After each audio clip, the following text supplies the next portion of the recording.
ते सगळे मर्ज करून एक आपण जीएसटी आणलेला आहे.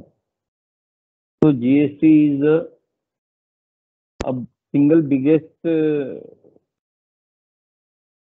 टॅक्स स्ट्रक्चर राईट नाव. ठीक आहे, भारतामध्ये सगळ्यात मोठं टॅक्स स्ट्रक्चर जर आता कुठलं असेल तर ती जीएसटीचं आहे. आपले जवळपास 1 कोटीच्या वरती आता टॅक्स पेयर्स झालेले आहेत जीएसटीचे. तर जीएसटी जेव्हा आपण आणला, जेव्हा जीएसटी लागू झाला 1 जुलै 2017ला, त्यावेळी एवढे वेगवेगळे सगळे टॅक्स स्ट्रक्चर्स होते, सगळे वेगवेगळे स्टेट्स होते. वेगवेगळ्या स्टेट्समध्ये सगळ्या टॅक्सचे वेगवेगळे स्ट्रक्चर होते. व्हॅटचे सगळ्या स्टेट्समध्ये वेगवेगळे स्ट्रक्चर होते, सीएसटीचे वेगवेगळे स्ट्रक्चर होते. कुठे लीज टॅक्स होता, कुठे नव्हता, कुठे परचेस टॅक्स होता, कुठे नव्हता. अशा प्रकारे सगळे वेगवेगळ्या स्टेट्समध्ये वेगवेगळे सगळे टॅक्सेस अप्लिकेबल होते. किंवा सिंगल टॅक्स जरी असेल, एक टॅक्स जरी असेल तरी त्याची वेगवेगळे स्ट्रक्चरिंग होतं. त्या सगळ्या टॅक्सेसचं जे ऍडमिनिस्ट्रेशन होतं ते 2007 ते 2008 पर्यंत सगळं फिजिकल फॉर्म मध्ये चालायचं. म्हणजे डीलर रिटर्न भरायचा फिजिकल फॉर्म मध्ये, ऑफिसर त्याला हार्ड कॉपीज त्याला बघायला मिळायची. त्यावेळेस कम्प्युटर नव्हते. 2007-08च्या पूर्वी कोणतंच टॅक्स स्ट्रक्चर, 2007-08 म्हटल्यापेक्षा 2005च्या पूर्वी कोणतंच टॅक्स स्ट्रक्चर ऑटोमेशन मोडमध्ये गेलेलं नव्हतं. तर 2007-08 मध्ये सुरुवात झाली. मग हळूहळू रिटर्न, रजिस्ट्रेशन, पेमेंट हे सगळं ऑनलाईन व्हायला लागलं. 2007-08 मध्ये याची सुरुवात झाली महाराष्ट्रात आपल्याकडे. 2017 पर्यंत 10 वर्षात त्यात बऱ्यापैकी प्रगती झालेली होती ऑलरेडी. महाराष्ट्रात आपल्याकडे रजिस्ट्रेशन आपण ऑनलाईन केलेलं होतं, रिटर्न ऑनलाईन फाईल व्हायचे, पेमेंट ऑनलाईन व्हायचे, अपील्स ऑनलाईन व्हायचे. ऑनलाईन होत नव्हते तोपर्यंत, परंतु नंतर आपण सुरुवात केली. असं महाराष्ट्रात सगळं होतं. तसंच कर्नाटकामध्ये पण बऱ्यापैकी एक ऍडव्हान्स स्ट्रक्चर तयार होतं, गुजरातमध्ये एक ऍडव्हान्स स्ट्रक्चर तयार होतं. आणि आता हे जेव्हा सगळे टॅक्सेस एकत्र मर्ज झाले तेव्हा आता ऍडमिनिस्ट्रेशन करणारी लोक तीच आहेत, ऑफिसर्स आणि डिपार्टमेंट तेच आहेत, परंतु टॅक्स स्ट्रक्चर बदललं. ऍडमिनिस्ट्रेशन करणारे लोक तीच आहेत, परंतु ऍडमिनिस्ट्रेशनचा विषय बदलला, ऍडमिनिस्ट्रेशनचा फॉर्मॅट बदलला. त्यामुळे आता काय झालं की आता व्हॅट गेलं जीएसटी, सेंट्रल सेल्स टॅक्स गेलं जीएसटी मध्ये मत झालं. त्या सगळ्यांची जी ऑनलाईन सिस्टम्स बनवल्या होत्या त्या सगळ्या स्टेट्सने आपापल्या पद्धतीने, ते सगळे स्टेट टॅक्स होते. व्हॅट, सीएसटी हे सगळे स्टेट टॅक्स. सीएसटी जरी सेंट्रल सेल्स टॅक्स होता तरी त्याचं ऍडमिनिस्ट्रेशन स्टेटकडनं व्हायचं. मग प्रत्येक स्टेटमध्ये त्याची वेगवेगळी सिस्टीम होती.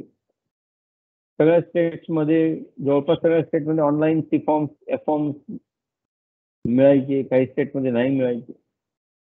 काही स्टेटमध्ये लक्झरी टॅक्स किंवा लीज टॅक्सचं पण ऑटोमेशन झालेलं होतं, काही स्टेटमध्ये झालेलं नव्हतं.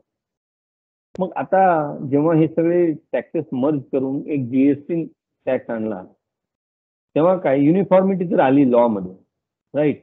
लॉ मध्ये युनिफॉर्मिटी आली. व्यक्ती ज्या इन्व्हॉल्ड आहेत ऍडमिनिस्ट्रेशन मध्ये, ऑफिसर्स, एम्प्लॉईज, या सगळ्यांना लॉ एक कॉमन वाचायला मिळायला लागला. सगळ्यांचे प्रोव्हिजन सेम, सगळ्या स्टेट्समध्ये सेम प्रोव्हिजन. परंतु यांच्याकडे काही आपापले, कारण की आता 2007-08 मध्ये जेव्हा आपण सुरू केलं सगळं ऑनलाईन रिटर्न्स भरणे, ऑनलाईन रजिस्ट्रेशन करणे, ऑनलाईन पेमेंट करणे, ऑनलाईन सगळं करणे, परत आता फिजिकल फॉर्मॅटमध्ये जायचं means it would have amounted to regression, right. ती एक बॅकस्टेप झाली असती, आपली अधोगती म्हणतो ना आपण, तसं झालं. तर परत फिजिकल फॉर्म मध्ये सुरू करता येणं शक्य नव्हतं. त्यामुळे सगळ्या स्टेट्समध्ये आपापले वेगवेगळे स्ट्रक्चर असल्यामुळे ती एकच सिस्टीम सगळीकडे राबवणं पण शक्य नव्हतं. बरं, सगळ्या स्टेट्समधले जर सॉफ्टवेअर त्यांच्या बनवलेल्या सिस्टीम जर अपडेट करायचं म्हटलं तर it was a humongous task. मग काय करायचं. तर ही अशी सगळी परिस्थिती होती. तर अशा परिस्थितीमध्ये आधी जेव्हा स्टेट टॅक्सेस होते तेव्हा त्यांना सेंटरशी वारंवार संवाद साधावा लागायचा नाही. वारंवार त्यांना सेंटर आणि स्टेटमध्ये कम्युनिकेशन असण्याचं काही कारण नव्हतं. That was before July 2017. The center and state indirect tax administrations work under different laws, regulations, procedures and formats. and consequently the IT systems work as independent sites. प्रत्येक स्टेटचं जे ऍडमिनिस्ट्रेटिव्ह स्ट्रक्चर होतं ते एक independent system होती, independent IT system होती. Integrating them for GST implementation would have been complex. Since it would involve integrating the entire indirect tax ecosystem so as to bring all the tax administration, center, state, and union territories to the same level of IT maturity with uniform formats and interfaces for taxpayers. हे सगळं unification करणं तर शक्यच नव्हतं. मग काय करायचं? आणि त्याआधी 2017च्या पूर्वी सेंटर आणि स्टेट्समध्ये कम्युनिकेशन फारच रेअरली व्हायचं. कारण सगळे टॅक्सेस, सर्व्हिस टॅक्स हा सेंटर होतं, तिथं स्टेट्सला बोलायचं काही कारण नव्हतं. व्हॅट हा स्टेट टॅक्स होता आणि तिथं सेंटरला बोलायचं काही कारण नव्हतं. बाकी जेवढे इनडायरेक्ट टॅक्सेस होते they were either administered by the centre or the state. असा कुठलाच टॅक्स नव्हता जो कॉमन होता. त्यामुळे त्यांना कधी कम्युनिकेशन दुसऱ्याशी करण्याची कधी गरज भासली नाही. तर ह्या कारणामुळे त्यांना कधी युनिफॉर्म सिस्टीम, कॉमन सिस्टीम बनवायची गरज पडली नाही. परंतु आता त्याची गरज होती. आता जीएसटी आलं, त्यानंतर जीएसटी मध्ये आणखी एक अशी गोष्ट होती की जी गोष्ट मॅन्युअली करणं अशक्य कोटीतली एक हे झाली असते. तर ती ती ती एक एकमेव गोष्ट म्हणजे IGST जे कलेक्ट करतात डीलर, त्याचं प्लेस ऑफ सप्लायच्या बेसिसवर प्रत्येक स्टेटमध्ये अप्रोप्रिएशन, काल आपण जसं बघितलं की जर एका स्टेटमध्ये सेलर आणि परचेसर एकाच स्टेटमध्ये असतील तर तिथे CGST आणि SGST लागतं. तिथं काही इश्यू नाही. CGST सेंटरला जातो, SGST स्टेटला जातो. परंतु जिथे एका स्टेटमधून दुसऱ्या स्टेटमध्ये विक्री होते तिथे IGST लागतो. हा IGST place of supply, it is a destination based tax, it is a consumption based tax. म्हणजे महाराष्ट्रात एखादी वस्तू विकल्या गेली, युपी मध्ये जर ती कंझ्युम होत असेल तर युपीला तो टॅक्स मिळायला पाहिजे. हे सगळं मॅन्युअली करणं अशक्य कोटीतली गोष्ट आहे. त्यामुळे त्यासाठी एक रोबस्ट सिस्टीम पाहिजे होती आपल्याला. तर हे जिथं म्हटलेलं आहे या स्लाइडमध्ये की जिथे सेटलमेंट मेकॅनिझम IGST साठी आपल्याला पाहिजे होतं ते मॅन्युअली ते करणं पॉसिबलच नव्हतं. त्यासाठी एक स्ट्रॉंग इन्फ्रास्ट्रक्चर, ITचं इन्फ्रास्ट्रक्चर आणि सर्व्हिस आपलं नेटवर्क पाहिजे जे सगळ्या ट्रान्झॅक्शन कॅप्चर करेल, सगळ्या ट्रान्झॅक्शन रेकॉर्ड करेल. त्यानंतर तो जो एक डेटा तयार होतो त्याचं प्रोसेसिंग करेल आणि त्याच्यावरनं कोणत्या स्टेटला किती अमाऊंट गेली पाहिजे हे ठरवेल आणि तशी अमाऊंट प्रत्येक स्टेटच्या खात्यात तो क्रेडिट करेल. अशी एक सिस्टम पाहिजे होती. तर ह्या सगळ्या गोष्टींची तिथं आपल्याला गरज भासू लागली. आणि म्हणजे गरज भासू लागली म्हणजे आधी काही GST सुरू झाला आणि मग गरज भासली असं नाही. ह्या सगळ्या गोष्टी ऑलरेडी व्हिज्युअलाइज केलेल्या होत्या ऍडमिनिस्ट्रेटर्सनी. त्यामुळे यांनी ऑलरेडी हे सगळं ओळखलं होतं की ह्या गोष्टींचा प्रॉब्लेम येणार आहे, हे आपल्या समोर प्रॉब्लेम्स उभे राहणार आहे, ह्या समस्या आपल्या समोर उभ्या राहणार आहेत. त्या अँगलने त्यांनी ऑलरेडी व्हिज्युअलाइज करून मग आपली जी सिस्टीम आहे ती डेव्हलप करण्याचं काम 2-3 वर्षापूर्वी करून टाकलेलं होतं. तर ह्याच्यासाठी इन्फोसिस नावाची जी कंपनी आहे ती निवडलेली होती. त्या इन्फोसिस नावाच्या कंपनीला कॉन्ट्रॅक्ट दिला होता. तर हा कॉन्ट्रॅक्ट आता कोणत्या स्वरूपात होता, तर काय केलं गव्हर्नमेंटनी एक स्पेशल पर्पज व्हेकल म्हणतात त्याला, एक नवीन कंपनी बनवली. नवीन कंपनीमध्ये प्रायव्हेट म्हणजे इन्फोसिस त्याचा वाटा 51% आणि बाकीचे 49% स्टेट आणि सेंटरमध्ये विभागले. अशी ही जी कंपनी होती, ह्या कंपनीला त्यांनी ते सगळी सिस्टीम डेव्हलप करण्याचं काम दिलं. ही जी कंपनी होती ह्याच कंपनीचं नाव GST म्हणजे goods and services tax network, GSTN म्हणून जी कंपनी तयार झाली ती ही.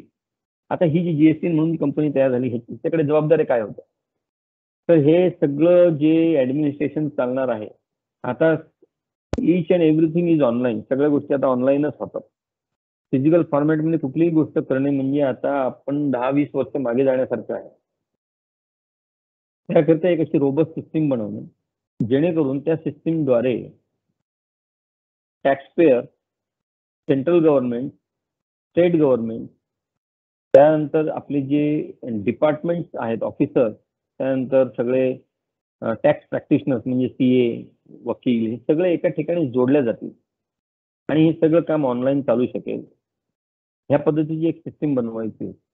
तर हे सिस्टीम बनवण्याचं काम जीएसटीएन नावाच्या कंपनीला दिलं आणि आज आपण आपल्या समोर जे हे येतं इंटरफेस येतो. आता मी तुमच्याशी एम एस टीम्स या सिस्टीमवर आपण कम्युनिकेट करतो. या प्लॅटफॉर्मवर, ह्याला प्लॅटफॉर्म म्हणतो आपण, या प्लॅटफॉर्मवर आपण एक दुसऱ्यांशी कम्युनिकेट करतो. दिस इज इंटरफेस. माझ्या समोर जी स्क्रीन आहे दॅट इज द इंटरफेस. असा इंटरफेस टॅक्सपेयरला पण द्यायचा होता, ऑफिसर्सला पण द्यायचा होता, गव्हर्नमेंटच्या लोकांना पण द्यायचा होता सेटलमेंटसाठी.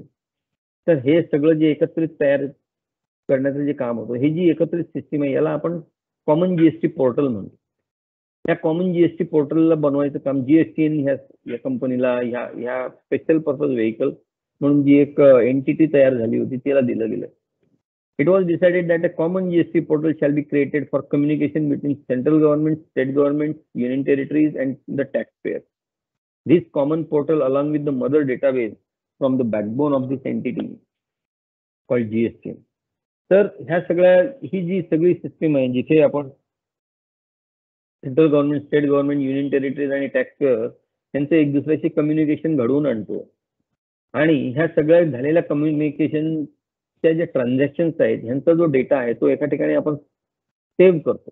हा डेटाबेस जो तयार होतो त्याला आपण मदर डेटाबेस म्हणतो. तो मदर डेटाबेस आणि हे जे जीएसटी पोर्टल आहे याचं जे कम्युनिकेशनचं जे साधन आहे, हे जे इंटरफेसेस आहेत हे सगळ्यांना मिळून आपण म्हणतो जीएसटीएन. तर ह्या जीएसटीएनला आपल्याला आज स्टडी करायचं आहे.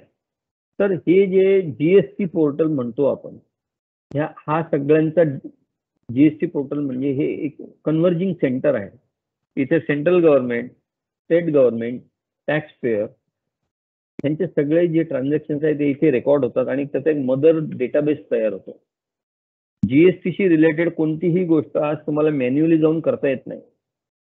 मॅन्युअली तुम्ही ऑफिसरकडे, एखादा टॅक्स पेयर ऑफिसरकडे गेला आणि त्याला सांगितलं माझं हे काम करून तो करू शकणार नाही. each and everything has to be applied for online, and each and everything that is to be done by the officer has to be done online. Physical form मध्ये कुठलीही ऑर्डर पास होत नाही, फिजिकल फॉर्म मध्ये कुठलीही notice निघत नाही. तर ह्या सगळ्यांचं जे कॉमन लिंकेज आहे त्याला आपण कॉमन पार्लन्स मध्ये आपण जीएसटीएन असं म्हणतो. जीएसटीएन म्हणजे ऍक्च्युअली कंपनीचं नाव आहे, परंतु आपण ही जी सगळी सिस्टम आपल्या समोर आहे याला आपण जीएसटीएन नाव देऊन टाकलेलं आहे. त्यात सगळं आलं. So this GST network is basically a channel of communication for the government and the business taxpayers online. गव्हर्नमेंटचं आपसातलं कम्युनिकेशन असू द्या किंवा गव्हर्नमेंटचं टॅक्सपेयर सोबतचं कम्युनिकेशन असू द्या, त्या सगळ्यांचं जे लिंकेज आहे ते आहे जीएसटीएन. तर या जीएसटीएनचं स्ट्रक्चर कसं आहे हे बघा. इथे तुम्हाला दिसत असेल ही स्लाइड. ह्या स्लाइडमध्ये इकडे बघा एक टॅक्स अथॉरिटी आहे. सुरुवात इथून होते टॅक्सपेयर पासून. टॅक्सपेयर हा जीएसटी सिस्टीमवर जातो, म्हणजे जो त्याला इंटरफेस दिलेला आहे तो आपण पुढे बघूयात काय आहे ते. तो त्या सिस्टीमवर जातो, तिथे त्याचं अप्लिकेशन वगैरे करतो. त्या सगळ्या अप्लिकेशनचा जो डेटा आहे तो जीएसटी अप्लिकेशनचा जो डेटा आहे तो कॉमन पोर्टलच्या डेटाबेसमध्ये गोळा होतो. कॉमन पोर्टलच्या डेटाबेसमध्ये गोळा होताना तो इंटरफेस जो ऑफिसर्सना पण दिलेला आहे स्टेट आणि सेंट्रल टॅक्सच्या आयटी सिस्टीम्सला, तिथनं त्याद्वारे तो टॅक्स अथॉरिटीजला करतो. टॅक्स अथॉरिटीज त्यातनं जे काम करतात तिथे स्टेट सेंट्रलचं जे त्यांचं जे डेटाबेस आहे, त्यांची जी सिस्टीम आहे त्यात तो गोळा होतो. आणि ह्या सगळ्या गोष्टींमधनं, सगळ्या ह्या प्रोसेसिंग गेल्यानंतर त्याचा जो रिझल्ट, फायनल रिझल्ट आहे, फायनल रिझल्ट कुठल्याही टॅक्स सिस्टमचा काय असतो, either refund or tax payment. तर रिफंड असेल तर तो बँकांमध्ये त्यांचं क्रेडिट होतो, आणि जर टॅक्स पेमेंट असेल तर ते लोक टॅक्स पेयर्स हे आपल्या ट्रेजरीमध्ये पैसे भरतात. अशा प्रकारे हे सगळं जीएसटीएनचं नेटवर्क चालतं. तर आपण बघूया आता हे जीएसटीएन एक्झॅक्टली काय आहे. तर जीएसटीएन हॅज 3 कंपोनंट्स बेसिकली. एक आहे फ्रंट ऑफिस. सगळ्यांना माझा आवाज ऐकायला येतोय? Yes, right. कोणाला येत नसेल तर त्याने फक्त माईक चालू करून इथे सांगावं. सगळ्यांना आवाज येतोय माझा? येतो सर. येस सर, येतो. Yes sir. तर कंपोनंट्स ऑफ जीएसटी, ठीक आहे. तर कंपोनंट्स ऑफ जीएसटीएन म्हणजे 3 भाग आहेत जीएसटीएनचे. ऍक्च्युली हे जीएसटीएन म्हणून इथे आपण जीएसटी पोर्टल म्हटलं पाहिजे. तर ह्या पोर्टलचे 3 भाग आहेत. फ्रंट ऑफिस, बॅक ऑफिस आणि डेटाबेस, हा याला आपण बॅकएंड म्हणतो. हा डेटाबेस जो थर्ड पार्ट आहे याला बॅकएंड असं म्हणतो. हे जे फ्रंट ऑफिस आणि बॅक ऑफिस आहे या दोनना आपण फ्रंट एंड असं म्हणतो. Back office, front office. आता बॅक एंड आणि फ्रंट एंड मधला फरक तुम्हाला कळत असेल. आपण कम्प्युटरवर काम करतो, ज्या स्क्रीनवर काम करतो, ज्या कुठलाही ऍप ओपन करतो, कुठलाही सिस्टीम ओपन करतो, कुठलाही आपण वेबसाईट ओपन करतो, that is the front end. आणि त्या सिस्टीम मध्ये आपण काम करून जो आपला डेटा कलेक्शन जिथं होतं that is the back end. त्याचे जे सगळे रूल्स लिहिलेले असतात त्या सिस्टीम मध्ये काम करण्याचे, त्या सिस्टीम मध्ये काम केलेला डेटा जिथे गोळा होतो, हे सगळं म्हणजे आपल्या डेटावर प्रोसेसिंग जिथे होतं बॅकएंड मध्ये, प्रोसेसरमध्ये, ते दॅट इज द बॅकएंड. आपल्याला बॅकएंडची फारसं देणं घेणं नाही आहे, आपल्याला फ्रंट एंडची देणं घेणं आहे. फ्रंट एंड मध्ये दोन पार्ट आहेत, एक फ्रंट ऑफिस आणि एक बॅक ऑफिस. फ्रंट ऑफिस हे कोणासाठी आहे? टॅक्सपेअर जिथे ऍक्सेस करतो त्याचं लॉग इन आयडी पासवर्ड वापरून तो जिथे लॉग इन करतो त्याला आपण फ्रंट ऑफिस म्हणतो. आणि बॅक ऑफिस म्हणजे जिथे आपले ऑफिसर, जीएसटी डिपार्टमेंटचे officer, whether they are central government officers और स्टेट गव्हर्नमेंट ऑफिसर्स, ते जिथे ऍक्सेस करतात त्याला आपण बॅक ऑफिस म्हणतो. आणि ह्या फ्रंट ऑफिस मधून टॅक्सपेअर काहीतरी काम करतो, काहीतरी ट्रान्झॅक्शन करतो, काहीतरी डेटा अपलोड करतो, काहीतरी डाउनलोड करतो. बॅक ऑफिस मध्ये सुद्धा ऑफिसर काहीतरी अपलोड करतो, काहीतरी डाउनलोड करतो, काहीतरी काम करतो. ह्या सगळ्या ज्या गोष्टींचं जे रेकॉर्डिंग आहे ते इथे डेटाबेस आणि प्रोसेसिंग कंपोनंट मध्ये होतं. So this is the brain, database and processing component. तर आधी आपण फ्रंट ऑफिस बघूया. मी फार बेसिक लेवलचं समजावून सांगतोय तुम्हाला, कारण तुमची जर आपल्या डिपार्टमेंट मधलं कोण असेल इन्स्पेक्टर म्हणून आधी काम केलेलं असेल त्यांनी हे सगळं बघितलेलं असेल, पण बाकीच्यांनी हे सगळं बघितलेलं नसेलच. त्यामुळे त्यांना एकदम बेसिक लेवल पासून मी समजावून सांगतोय. तर थोडं अति सिम्प्लिफाईड वाटत असेल पण that is the first step. तर फ्रंट ऑफिस हा जो आहे, front office is the interface available to the taxpayer. Taxpayer जिथे लॉग इन आयडी पासवर्ड वापरून आपलं काम करतो, आपलं अप्लिकेशन फाईल करतो, आपलं जे काही आहे डेटा रेकॉर्ड करतो, काहीतरी कंप्लायन्स करतो, काहीतरी रिटर्न फाईल करतो, तिथे त्याला आपण फ्रंट ऑफिस म्हणतो. तो फ्रंट ऑफिस त्याला एफओ म्हणतात, एफओ आणि बीओ. आता तुम्हाला फ्रंट ऑफिस म्हणणारा एकही ऑफिसर सापडणार नाही, बॅक ऑफिस म्हणणारा एकही ऑफिसर सापडणार नाही. तो नेहमी तुमच्या कानावर हेच शब्द येतील, बीओ, टॅक्सपेअर साठी एफओ. तर बीओ, बीओ म्हणजे बॅक ऑफिस. बॅक ऑफिस म्हणजे ज्या जीएसटीच्या ज्या सिस्टीमवर आपलं ऑफिसर काम करतो त्याला आपण बीओ म्हणतो. तर आधी आपण फ्रंट ऑफिस बघत होतो. So front office is the interface available to the taxpayers to carry out various functions and compliances such as application for registration, filing of returns, payment of taxes, replying to notices, filing of appeals, accessing orders, etc. आता कुठलंही काम करायचं असेल तर त्याला front ऑफिसला जावं लागेल. जीएसटीशी रिलेटेड असं कोणतंच काम नाहीये की जे तुम्ही जीएसटी नेटवर्कच्या बाहेर करू शकता. No work is carried out physically by the officer or the taxpayer. कोणतंच अप्लिकेशन, कोणतंच रिक्वेस्ट, कोणतीच ऑर्डर मॅन्युअली इश्यू होत नाही, मॅन्युअली डिलिव्हर होत नाही. It has to be done online only. आता मग तुमच्या डोक्यात हे येत असेल की हे सगळं होतं कसं मग? तर जेव्हा रजिस्ट्रेशन करतो डीलर तेव्हा त्याच्याकडनं एक आपण प्रोफाईल तयार करून घेतो. जीएसटी सिस्टीम वर जो पहिल्यांदा जेव्हा टॅक्सपेअर येतो आणि तो टॅक्सपेअर आल्यावर त्याला सगळ्यात पहिलं काम काय करावं लागतं, त्याला प्रोफाईल तयार करावी लागते. त्याचं प्रोफाईल कशी तयार करतो? जो टॅक्सपेअर ज्याच्याकडे पॅन नंबर आहे तोच फक्त प्रोफाईल तयार करू शकतो. जर तुमच्याकडे पॅन नंबर नसेल तर तुम्ही प्रोफाईल तयार करू शकणार नाही. एनआरआय जे असतील त्यांच्यासाठी पासपोर्ट सुद्धा लागतं, पण I am talking about the residents of India. Okay. तर तुमच्याकडे पॅन कार्ड असेल तर तुम्ही पॅन कार्ड घेऊन तुम्ही प्रोफाईल क्रिएट करू शकता. त्या प्रोफाईलमध्ये तुम्हाला कंपल्सरीली मोबाईल नंबर आणि तुमचा मेल आयडी तुम्हाला मेन्शन करावा लागतो. तो नंतर ओटीपी पाठवून तो कन्फर्म केला जातो आणि तो एकदाचा रेकॉर्ड होतो तुमच्या डेटाबेसमध्ये. आता तुमचे सगळे कम्युनिकेशन डिपार्टमेंटद्वारे जे आहेत ते ह्या मेल आयडीवर किंवा ह्या मोबाईल नंबरवर केल्या जातात. मग तुम्ही तिथे रजिस्ट्रेशनचं अप्लिकेशन करू शकता. रजिस्ट्रेशनच्या अप्लिकेशन संबंधित सगळ्या ज्या घटना आहेत, सगळ्या ज्या घडामोडी आहेत ते तुम्हाला या मेलवर किंवा मोबाईल नंबरवर कळवल्या जातात. मग तुमचं रजिस्ट्रेशन अप्लिकेशन जर अप्रूव्ह झालं, एकदा जर तुमचं रजिस्ट्रेशन अप्लिकेशन अप्रूव्ह झालं तुमच्याकडे एक GSTIN म्हणतो. GSTIN म्हणजे tax identification number, goods and services tax identification number, GSTIN. तो एक 15 डिजिटचा एक नंबर असतो, तो दिला जातो टॅक्सपेअरला. टॅक्सपेअरला तो एकदाचा नंबर मिळाला मग त्याला त्याचा ID आणि पासवर्ड मिळतो.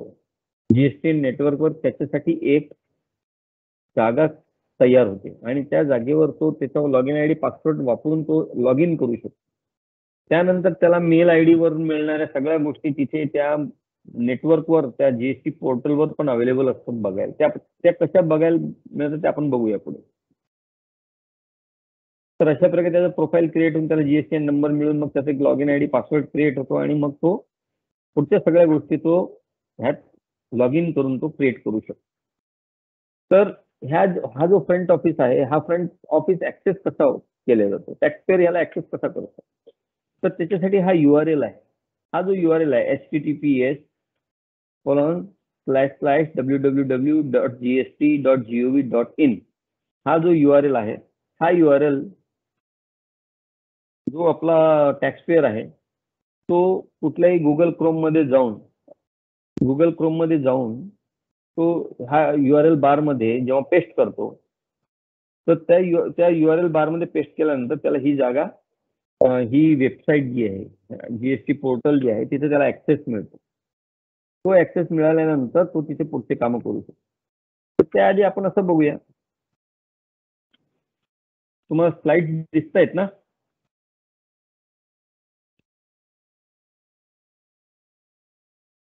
हो सर. Yes sir, Slide. दिसतायत.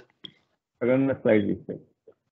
तर तो ऍक्सेस करतो, कसं करतो ते सगळं आपण बघूया. त्याआधी आपण बघूया फंक्शन्स काय काय करू शकतो. तो फंक्शन फ्रंट ऑफिस तो काय, मी दाखवलं तुम्हाला. रजिस्ट्रेशन आहे, रजिस्ट्रेशनसाठी तो अप्लिकेशन करू शकतो. रजिस्ट्रेशन ज्या डेटाबेसमध्ये काही नंतर त्याला चेंजेस करायचे, जसं त्याने आधी मेल ID मोबाईल नंबर दिला, ते चेंजेस जे करावे लागतात ते चेंजेस तो करू शकतो. रिटर्न फाईल करू शकतो, पेमेंट चलनद्वारे पेमेंट करू शकतो, इंटरस्टेट गुड्स सेल करू, रिफंड इंटरस्टेट गुड्स पाठवू शकतो, मी EV बिल क्रिएट करू शकतो, रिफंड मागवू शकतो, अप्लिकेशन करू शकतो, ऑडिट नोटिसेसला उत्तर देऊ शकतो, अपील फाईल करू शकतो. हे सगळे फंक्शन्स आहेत तिथे. तर इथे जो URL बार आहे त्या URL बार मध्ये www.gst.gov.in हे टाईप करून, URL टाईप करून, आता ऍक्च्युली मी ते इथे दाखवलं होतं परंतु ही स्लाइड आय डोंट नो ही झूम झालेली आहे, मी याला झूम आउट करू शकत नाहीये. तर इथे वरती URL बार मध्ये दिसलं असतं तुम्हाला ते कसं टाईप केलं जातं. जसं हा जो URL आहे हा जसा तसा आपण पेस्ट करू शकतो, असा कॉपी करून, आणि तो पेस्ट केल्यानंतर ही स्क्रीन ओपन होते. याला आपण होम स्क्रीन म्हणतो. ह्या होम स्क्रीनवर तो जो रजिस्टर्ड डीलर आहे तो आपला युजर नेम पासवर्ड हे टाकू शकतो. युजर नेम पासवर्ड टाकल्यानंतर जेव्हा त्याला जी पहिली स्क्रीन ओपन होते, एक मिनिट, मी जर हे लॉग आउट करून मी याला झूम आउट करतो आणि परत हे अपलोड करतो. मला हे काहीच दिसणार नाही, काही समजणार नाही.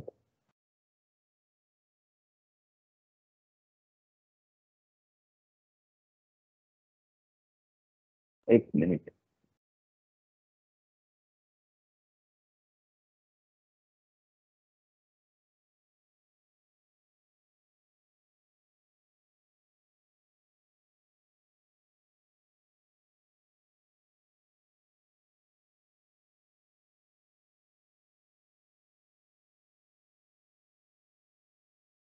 आता स्क्रीन दिसते का सगळ्यांना?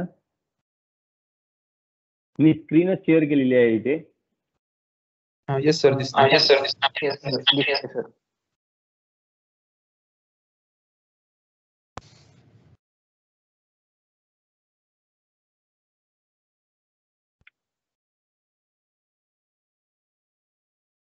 आता इथे बघा, मी झूम आउट करू शकतो. हा URL बार आहे, दिसतंय सगळ्यांना? हा URL बार आहे. इथे मी www.gst.gov.in टाईप केलं आणि एंटर केलं की मी ह्या स्क्रीनवर येतो.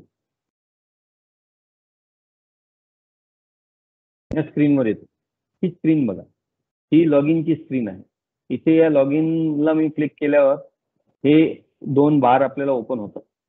त्याला आपण टायटल बार म्हणतो, इथे युजर नेम, इथे पासवर्ड, इथे टाकल्यानंतर लॉग इनचं बटन दाबल्यानंतर ती पुढच्या स्क्रीनवर ही त्याची होम स्क्रीन आहे. हा डीलर आहे राजेश शर्मा, तर ह्याची ही होम स्क्रीन आहे. आता हा जो डीलर आहे हा होम स्क्रीनवर काय काय बघू शकतो ते बघा. तो काय बघू शकतो, डॅशबोर्ड आहे. डॅशबोर्ड म्हणजे पहिली जी होम पेज आहे ते. आता होम पेज नंतर सर्व्हिसेस आहे. हे सगळे ह्याला जे आपण म्हणतो ह्याला आपण मेनू बार म्हणतो. आणि ह्या टॅब्स आहेत, सर्व्हिसेसची टॅब, जीएसटी लॉची टॅब, डाउनलोडची टॅब, सर्च टॅक्सपेअरची टॅब, हेल्प अँड टॅक्सपेअर फॅसिलिटीजची टॅब, ई इनवॉइसची टॅब. आणि त्यानंतर हे खाली जे दिलेलं आहे हे लेजर बॅलन्स, हे त्याचं त्यावेळेसचं लेजर बॅलन्स आहे. आज तुम्हाला जीएसटीचे जे बेसिक कन्सेप्ट आहेत त्यात electronic cash balance, cash ledger, electronic credit ledger वगैरे थोडं समजावून सांगितलेलं असेल. तर त्यांच्या अमाऊंट तो इथे डायरेक्ट त्याची समरी त्याला इथे दिसू शकतो, तो इथे डाउनलोड पण करू शकतो. त्यानंतर हे सगळं तिथं आहे. तर त्याला एकेका टॅबमध्ये त्याला काय काय दिसतं मी ते पण तुम्हाला दाखवतो. हे सर्व्हिसेसच्या टॅबवर क्लिक केल्यावर हा एक सब मेनू बार ओपन होतो. हा पहिला जो ब्लू मध्ये आहे हा मेनू बार आहे. हा जो व्हाईट मध्ये आहे हा सब मेनू बार आहे. आता सध्या आपण सर्व्हिसेस या मेनू आयटम मध्ये आहे. सर्व्हिसेस या मेनू आयटमच्या अंडर हे सब मेनू आयटम केवढे आहेत.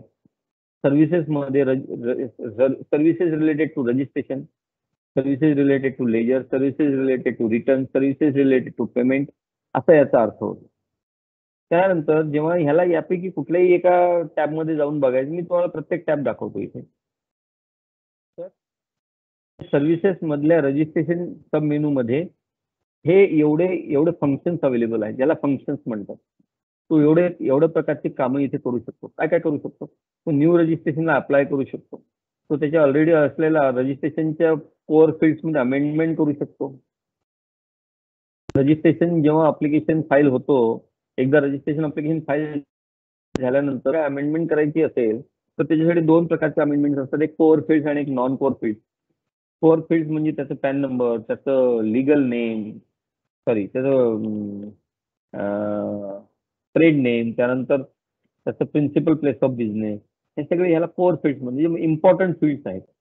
हे कोअर फील्डचं जेव्हा अमेंडमेंटचं अप्लिकेशन होतं हे ऑफिसरकडे अप्रुव्हलला जातं आणि ऑफिसरने अप्रूव्ह केल्यानंतरच ते कोअर फील्ड मध्ये अमेंडमेंट आहे ह्या कन्फर्म होतात. नॉन कोअर फील्डचं तसं नाहीये. नॉन कोअर फील्ड म्हणजे ते लेसर इम्पॉर्टंट थिंग्स आहेत, जसं त्याचं ऍडिशनल प्लेस ऑफ बिझनेस किंवा त्याचं कमोडिटी किंवा त्याचं ऑथराइज रिप्रेझेंटेटिव्ह कोण आहे, मॅनेजर कोण आहे, त्याचं प्रमोटर कोण आहे, हे सगळे नॉन कोअर फील्ड आहेत. त्यामध्ये अमेंडमेंट केलं तर ते अप्लिकेशन ऑफिसरकडे जात नाही आणि ते तिथं अमेंड होऊन जातं. तर सर्व्हिसेस मध्ये रजिस्ट्रेशन मधले सब मेनू मध्ये एवढे फंक्शन्स अवेलेबल आहेत. कंपोजिशन म्हणून येऊ शकतो, कंपोजिशन साठी अप्लाय करू शकतो, अप्लिकेशनचं स्टेटस ट्रॅक करू शकतो, अप्लिकेशन क्लॅरिफिकेशन साठी आलेलं असेल तर ते पाठवू शकतो. हे सगळे फंक्शन्स तो सर्व्हिसेस मध्ये रजिस्ट्रेशन या टॅबच्या अंडर करू शकतो. त्यानंतर सर्व्हिसेस मधले लेजर या सब मेनू आयटम मध्ये एवढे फंक्शन्स अवेलेबल आहेत. तो इथे त्याचं इलेक्ट्रॉनिक कॅश लेजर ओपन करू शकतो. इथे ही खाली जे दिसते तुम्हाला ही समरी आहे फक्त, पण इथे जेव्हा तो इलेक्ट्रॉनिक कॅश लेजरवर क्लिक करेल तेव्हा त्याला त्याचं डिटेल कॅश लेजर तिथं त्याला बघायला मिळेल. तसं इलेक्ट्रॉनिक क्रेडिट लेजर आहे, इलेक्ट्रॉनिक लायबिलिटी रजिस्टर आहे, पेमेंट टुवर्ड्स डिमांड आहे, निगेटिव्ह लायबिलिटी स्टेटस, हे सगळे तो लेजर हे त्याचे खाते आहेत. हे सगळे त्याचे हिशोबाचे जे हेड्स आहेत हे ह्याच्या अंडरमध्ये तो हे सगळं बघू शकतो. ह्या लेजरमध्ये काय बॅलन्स आहे, निगेटिव्ह बॅलन्स आहे, पॉझिटिव्ह बॅलन्स आहे, काय आहे. पुढच्या याच्यात तो सर्व्हिसेस या टॅब खाली रिटर्न्स मध्ये एवढे फंक्शन्स वर तो काम करू शकतो. तो रिटर्न्सचं डॅशबोर्ड हे जे आहे त्याला ते तिथे दिसतं, कुठल्या महिन्याचं रिटर्न त्याने फाईल केलंय, कुठल्या महिन्याचं राहिलेलं आहे, सगळं त्याला दिसू शकतं. त्याने जे फाईल केलेले रिटर्न आहे ते इथे व्ह्यू फाईल रिटर्न्स मध्ये दिसू शकतात. ट्रॅक रिटर्न स्टेट, एखादं रिटर्न त्याने भरलं असेल, रिटर्न भरल्यानंतर काय होतं, रिटर्न भरलं झालं असं नसतं. रिटर्न भरल्यानंतर पहिली स्टेप असते व्हॅलिडेशन, म्हणजे सगळं ऑनलाईन आहे त्यामुळे ती जी फाईल तो तयार करतो, रिटर्न फाईल करण्यासाठी एक फाईल तयार होते. त्या फाईलमध्ये काही व्हॅलिडेशन असतात, ते जर सगळे सक्सेसफुली त्याचे रिटर्न डेटा झाला असेल तर त्याला व्हॅलिडेट झालं म्हणतात. त्यानंतर तो जेव्हा ते सगळे व्हॅलिडेट झालेले जे रिटर्न्स आहेत ना, तो जेव्हा ऍक्च्युअल सबमिट करतो तेव्हा त्यात तो सबमिट झाला म्हणतात. आणि सगळ्यात शेवटची आहे फाईल्ड, सगळ्यात शेवटची स्टेप आहे फाईल. त्याचं डिजिटल सिग्नेचर वगैरे वगैरे त्याचे जे सोपस्कार आहेत ते पूर्ण केले तर मग त्याला फाईल्ड म्हणतो. असे 3 स्टेप्स आहेत. तर ते व्ह्यू फाईल रिटर्न इथे बघू शकतो. रिटर्न फाईल केल्यावर त्याचं स्टेटस काय ते इथे बघू शकतो. वेगवेगळे फॉर्म, CDS, TCS, ITC हे सगळे क्रेडिट तो इथे बघू शकतो. अॅन्युअल रिटर्न भरला असेल तर ते बघू शकतो. त्यानंतर पुढचा जो पार्ट आहे तो पेमेंट सर्व्हिसेसच्या अंडर पेमेंटच्या टॅब खाली तो चलन क्रिएट करू शकतो पेमेंट करण्यासाठी. जे ऑलरेडी क्रिएट केलेलं चलन असेल ते सेव्ह केलेलं असेल ते बघू शकतो. आतापर्यंत जे पैसे भरलेले आहेत त्याची चलन हिस्ट्री तो बघू शकतो. Application for deferred payment, payment in instalment, इन्स्टॉलमेंटमध्ये एखादं पेमेंट करायचं असेल त्याच्यासाठी अप्लिकेशन इथून सुरुवात करू शकतो. इन्स्टॉलमेंट कॅलेंडर तयार होतो, जेव्हा त्याला इन्स्टॉलमेंट दिल्या जाते तेव्हा त्याचं इन्स्टॉलमेंट कॅलेंडर तयार होतं ते बघू शकतो. अशा प्रकारचे विविध कामं करू शकतो. त्यानंतर सर्व्हिसेसच्या अंडर युजर सर्व्हिसेसमध्ये तो काय काय बघू शकतो. जसं मी तुम्हाला सांगितलं होतं की ऑफिसरने एखादी नोटीस त्याला इश्यू केली असेल, एखादी ऑर्डर इश्यू केली असेल तर तो इथे व्ह्यू नोटिसेस अँड ऑर्डर्समध्ये बघू शकतो. त्याचे काही ऍप्लिकेशनवर ऍप्लिकेशन करायला त्याने सुरुवात केली असेल परंतु सेव्ह करून ठेवले तो ते इथे बघू शकतो. कुठलेही सर्टिफिकेट त्याला जे हवे असतील डिपार्टमेंटकडून मिळणारे ते रजिस्ट्रेशन सर्टिफिकेट आहे, TDS सर्टिफिकेट आहे, TCS सर्टिफिकेट आहे, सगळे सर्टिफिकेट इथून डाउनलोड करू शकतो. सगळे हॉलिडेची लिस्ट, डिपार्टमेंटचे कुठे कोणत्या स्टेटमध्ये काय काय हॉलिडेज आहेत ते सगळ्या स्टेट वाईज हॉलिडेची लिस्ट इथे मिळते. हे इथे सगळं त्याचे मास्टर्स आहेत. HSN कोडचं इथं त्याला शोधू शकतो. एखाद्या वस्तूवर त्याला HSN कोड माहिती नसतो. अशा प्रकारे तो ह्या युजर सर्व्हिसेसमध्ये मिसलेनियस वर्क्स आहेत हे सगळं इथं बघू शकतो. त्याचा पुढचा टप्पा आहे रिफंड. सर्व्हिसेसमध्ये रिफंड या मेन्यू आयटम खाली आपण एवढे फंक्शन्स आहेत. अप्लिकेशन फॉर रिफंड तो इथे करू शकतो. रिफंड प्री अप्लिकेशन फॉर्म ते इथे रिफंड भरण्यासाठी त्याच्या आधी त्याला जी सुरुवात करायला लागते ती इथे होते. त्याने एखादं रिफंड अप्लिकेशन फाईल करता करता मध्ये थांबवलं असेल प्रोसेसला ते सेव्हमध्ये त्याला ते ऑलरेडी भरलेलं अप्लिकेशन दिसू शकतं.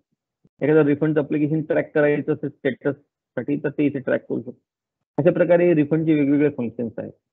त्यानंतर ई-वे बिल सिस्टीमवर तो जेव्हा क्लिक करतो तेव्हा असा एक फंक्शन्सचा एक मेनू परत ओपन होत नाही. तो जेव्हा इथे क्लिक करतो तेव्हा तो एका वेगळ्याच ह्याच्यात जातो. नवीन एक त्याचा टॅब ओपन होतो. आपण म्हणतो ना मल्टिपल टॅब ओपन करून मल्टिपल विंडोज ओपन होतात जशा ह्या टॅब्स आहेत. ती एक नवीन टॅब ओपन झाली तिथे. ह्या नवीन टॅबवर जातो तिथे तो त्याचे ई-वे बिल जनरेट करून ई-वे बिलची रिलेटेड सगळे कामं तो करू शकतो. त्यानंतर ती सर्व्हिसचा एक पहिला मेनू आयटम आपला संपला. त्यातले आपलं एवढे सगळे आपण बघितले. ई-वे बिल सिस्टम, त्यानंतर refund, user services, payment, return, ledger, registration हा फक्त सर्व्हिसेसचा एक मेनू आयटम होता. त्याचे सब मेनू आयटम जेवढे होते. त्याचा पुढचा जो आहे तो मेनू आयटम आहे GST लॉ. तर GST लॉ मध्ये आपल्याला वेगवेगळ्या स्टेटचे आपल्याला कुठल्याही स्टेटचं जर ऍक्ट, रूल, नोटिफिकेशन वगैरे बघायचे ती इथे बघू शकतो. आणि जे सेंट्रल गव्हर्नमेंटचे जे इश्यू होतात ते सगळे CBICच्या वेबसाईटवर आपल्याला इथे भेटू शकतात. इथे गेल्यानंतर तुम्हाला त्याचे ऍक्ट, रूल, जे लेटेस्ट अमेंडमेंट असतील ते सगळ्या नोटिफिकेशन, स्टेट सर्क्युलर सगळं इथे तुम्हाला अवेलेबल होतं. त्यानंतरचा पार्ट आहे डाउनलोडचा. डाउनलोडमध्ये ऑफलाईन टूल्स आणि GST स्टॅटिस्टिक्स. स्टॅटिस्टिक्सचा टॅक्सपेअरला काही घेणं देणं नसतं. पण त्याच्यासाठी ऑफलाईन टूल्स फार महत्त्वाचे आहेत. आता ऑफलाईन टूल्स म्हणजे काय? तर कोणतीही नवीन सिस्टीम जेव्हा येते तेव्हा त्या टॅक्सपेअरला ते माहिती नसतं कसं करायचं. त्याला गाईड करण्यासाठी काही टूल्स बनवलेले असतात. ते ऑफलाईन टूल्स आहेत. किंवा रिटर्न्स तयार करण्यासाठी आता आपण जे रिटर्न्स टॅक्सपेअर ऍक्च्युअली त्याच्या कॉम्प्युटरवर जे रिटर्न भरतो ते एक्सेलमध्ये किंवा त्याला ते कुठेतरी एक त्याच्या स्क्रीनवर जे त्याला दिसू HTML आपण म्हणू शकतो अशा कुठल्या तरी फॉर्मॅटमध्ये तो भरतो. परंतु ते तसं अपलोड केलं तर प्रचंड मोठं बँडविड्थ लागेल, प्रचंड मोठा डेटाबेस लागेल. म्हणून ह्या सगळ्यांना ते एका वेगळ्या फॉर्मॅटमध्ये कन्वर्ट करतात आणि त्या फॉर्मॅटमध्ये कन्वर्ट केल्यानंतर ते अपलोड करायला लावतात. तर हे सगळं करण्याचं जे काम आहे, फॉर्मॅट चेंजेस करण्याचं जे काम आहे ते ऑफलाईन टूल्समध्ये असतं. हे इथे त्याला अवेलेबल होतं. त्यानंतर सर्च टॅक्सपेअर आहे. सर्च टॅक्सपेअर, आता टॅक्सपेअर स्वतः कशाला सर्च टॅक्सपेअर करेल? तर ह्याचं कारण असं आहे की ते जेव्हा तो परचेस करायला जातो त्याचा जेव्हा GST नंबर त्याच्याकडे असतो तेव्हा तो त्याची सगळी हिस्ट्री इथे जाणून घेऊ शकतो. परचेस कोणाकडनं करतोय किंवा कोणाला सेल करत असेल तर त्याच्याशी रिलेटेड सगळी त्याची हिस्ट्री ते इथे आपण त्याला दाखवू शकतो. तो त्याच्या GSTIN नंबरने तो सर्च करू शकतो. UIN युनिक आयडेंटिफिकेशन नंबर हे फक्त डिप्लोमॅटिक अथॉरिटीज जे आहेत, जे आपल्या एम्बॅसीज असतात त्यांना दिल्या जातात. तर जीएसटीआयन नंबर हा नॉर्मल डीलरला दिला जातो. त्याच्याकडे जर जीएसटीआयन नंबर असेल तो त्याच्यावरनं सर्च करू शकतो. त्याच्याकडे जीएसटीआयन नंबर नसेल, नुसतं त्याच्याकडे पॅन असेल तरी तो त्याच्यावरनं सर्च करू शकतो इथे. तर टेम्पररी आयडी म्हणजे आपल्याकडे टेम्पररी आयडीचं एक प्रोव्हिजन आहे की जेव्हा एखादा सुमोटो रजिस्ट्रेशन आपण कोणाला तरी देतो, एखादा अनरजिस्टर्ड डीलर असेल, त्याला कुठली तरी ट्रान्झॅक्शन करायची असेल अर्जंटमध्ये, तर तो टेम्पररी आयडी घेऊन त्याचं जे जीएसटीएनचं रजिस्ट्रेशन आहे तो नंतर करू शकतो. तर हे टेम्पररी आयडीने पण तो इथे त्याला शोधू शकतो. तर हे फंक्शन इथे सर्च टॅक्सपेअर ह्या टॅब खाली अवेलेबल असतात त्याला. पुढचं आहे हेल्प अँड टॅक्सपेअर फॅसिलिटी. एखाद्या टॅक्सपेअरला कुठलीही हेल्प लागत असेल, त्याला काही FAQs असतील, काही त्याला क्वेरीज असतील, तर इथे त्या प्रत्येक गोष्टीचं उत्तर त्याला सापडू शकेल. हे खाली खूप मोठं आहे, पण मी एका स्क्रीनमध्ये बसू शकलो नाही ते. हे बघा इथे स्क्रोल बार आहे. हा स्क्रोल बार जसा खाली राहील तसं वेगवेगळ्या फॅसिलिटीज तुम्हाला दिसत जातील. मी इथे सगळं घेतलेलं नाहीये. त्यानंतर तुम्ही जेव्हा पहिल्या स्क्रीनवर आपण जेव्हा बघितलं, पहिली जेव्हा स्क्रीन आपण बघितली त्याची, तर इथे बघा ही file returns and pay tax होतं. मी इथपर्यंत स्क्रीनशॉट घेतला होता. ह्याच्या खालचा स्क्रीनशॉट आता मी पुढच्या याच्या इथे दाखवतोय तुम्हाला. बघा हा तो आहे स्क्रीनशॉट, हा file returns and pay tax.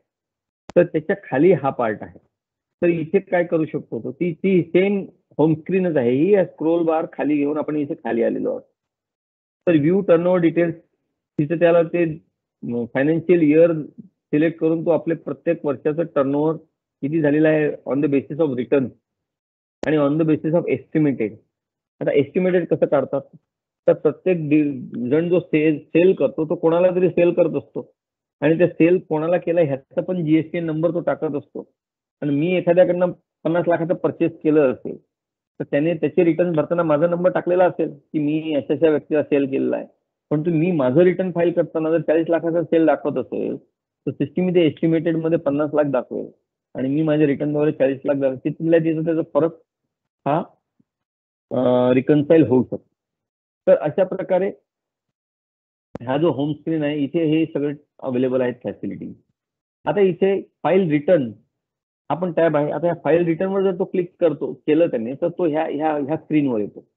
He file रिटर्नची screen आहे. त्याला कुठल्या वर्षासाठी रिटर्न फाईल करायचे आहेत तो इथे बघून कुठल्या क्वार्टर, कुठल्या पिरियडसाठी, कुठल्या महिन्यासाठी रिटर्न फाईल करायचे आहेत तो बघू शकतो आणि त्याप्रमाणे तो पुढची प्रोसेस अडॉप्ट करून तो पुढचे रिटर्न त्याचे भरू शकतो. त्यानंतर ही जी एक फील्ड आहे, हा जो एक बॉक्स आहे पे टॅक्स, ह्याच्यावर क्लिक केल्यावर तो ह्या ठिकाणी ह्या स्क्रीनवर येतो.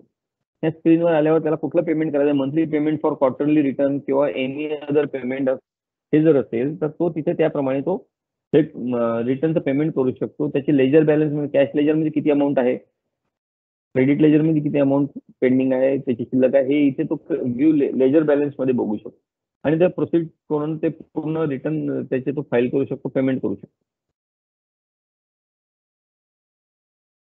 आता हे अशा प्रकारे इथे फ्रंट ऑफिसचं काम होतं. मी तुम्हाला हे दाखवलं की टॅक्सपेअरला काय काय अवेलेबल आहेत फॅसिलिटी आणि तो काय काय करू शकतो. हे झालं सगळं front office. This is available to the taxpayer. आता आपल्याला हे सगळं बघायचं आहे. आता होतं काय की जेव्हा डीलर टॅक्सपेअर हा रजिस्ट्रेशनचं अप्लिकेशन फाईल करतो तर ते काही सिस्टीम अप्रूव्ह करत नाही. ते अप्लिकेशन ऑफिसरकडे येतं. तो ऑफिसरला ते कुठे दिसतं, एखादं रिटर्न फाईल होतं ते पण ऑफिसरला दिसतं, एखादं ते पेमेंट त्याने जर भरलं असेल तर ते पण ऑफिसरला दिसतं, त्याने एखादं अमेंडमेंटचं अप्लिकेशन केलं असेल ते पण ऑफिसरला दिसतं. तर हे सगळे त्याला कुठे दिसतात, तर ऑफिसरसाठी जी सिस्टीम आहे त्याला आपण बॅक ऑफिस म्हणतो. जसं फ्रंट ऑफिस टॅक्सपेअरसाठी होतं. So back office is the interface provided to the officers and other employees of the GST department who need to work on the applications, assessments, refunds, and other activities initiated by the taxpayer or by the officers themselves. यातल्या काही activities आहेत, they are initiated by the taxpayer. जसं रजिस्ट्रेशनसाठी application आहे, रिफंडचं application आहे, अमेंडमेंटचं application आहे. हे these are initiated by the taxpayer and some are initiated by the officers like assessment notice, like audit notice, like त्याचं इन्स्पेक्शन असेल त्याची नोटीस किंवा आणखी कुठल्या नोटिसेस, प्रोटीनीच्या नोटीस आहे, त्यानंतर त्याचे बुक्स ऑफ अकाउंट जे आपण चेक करतो त्याच्या सगळ्या नोटिसेस तो इथे इश्यू करू शकतो किंवा नोटिसेस झाल्यानंतर त्याची प्रोसिजर फॉलो करून तो ऑर्डर इश्यू करू शकतो. तर अशा प्रकारे हे सगळं सुरुवात कुठून करतो, हे सगळं काम करण्यासाठी त्याला जी जागा दिलेली आहे, त्याला जी इंटरफेस दिलेला आहे, त्या इंटरफेसला आपण बॅक ऑफिस म्हणतो. Back office is also use for obtaining any. याच्याशिवाय जो ऑफिसर आहे तो बॅक ऑफिस वर जाऊन खूप इन्फॉर्मेशन पण मिळू शकतो त्या ऑफिस टॅक्सपेअर संबंधित किंवा त्या टॅक्सपेअरच्या कस्टमर संबंधित किंवा त्या टॅक्सपेअरच्या सप्लायर संबंधित किंवा आणखी कुठल्या वेगवेगळ्या सेक्टरमध्ये काय ट्रेंड आहेत, वेगवेगळ्या फील्डमध्ये काय ट्रेंड आहेत, वेगवेगळ्या कमॉडिटीजची काय रिलेटेड काय ट्रेंड आहेत, हे पण तो बीओ मध्ये त्याला आपण अवेलेबल आहे ते आपण कसं अवेलेबल होतं ते बघूया. तर बॅक ऑफिस जसं आपण फ्रंट ऑफिस ऍक्सेस करण्यासाठी आपण URL दिला होता एक, तो URL हा होता www.gst.gov.in. तसंच ह्याच्यासाठी बॅक ऑफिस साठी URL आहे https://boweb म्हणजे बॅक ऑफिस वेब .internal.gst.gov.in. हा जर URL कॉपी करून आपण एखाद्या गुगल क्रोम मध्ये आपण जर एखाद्या वेळेस URL बार मध्ये पेस्ट करून जर एंटर केलं तर आपल्याला इथे अवेलेबल. पण याला एक मर्यादा अशी आहे, फ्रंट ऑफिस जेव्हा तो URL तुम्ही पेस्ट कराल तेव्हा कुठूनही ओपन होऊ शकतो, कोणालाही ओपन होऊ शकतो. परंतु बीओ वेबचं तसं नाही. बीओ वेबचं हे जे URL आहे हे कुणी टाईप करून त्याच्यावर दिलं, त्याच्यावर जर आपण एंटर केलं तर त्याला हे अवेलेबल होणार नाही.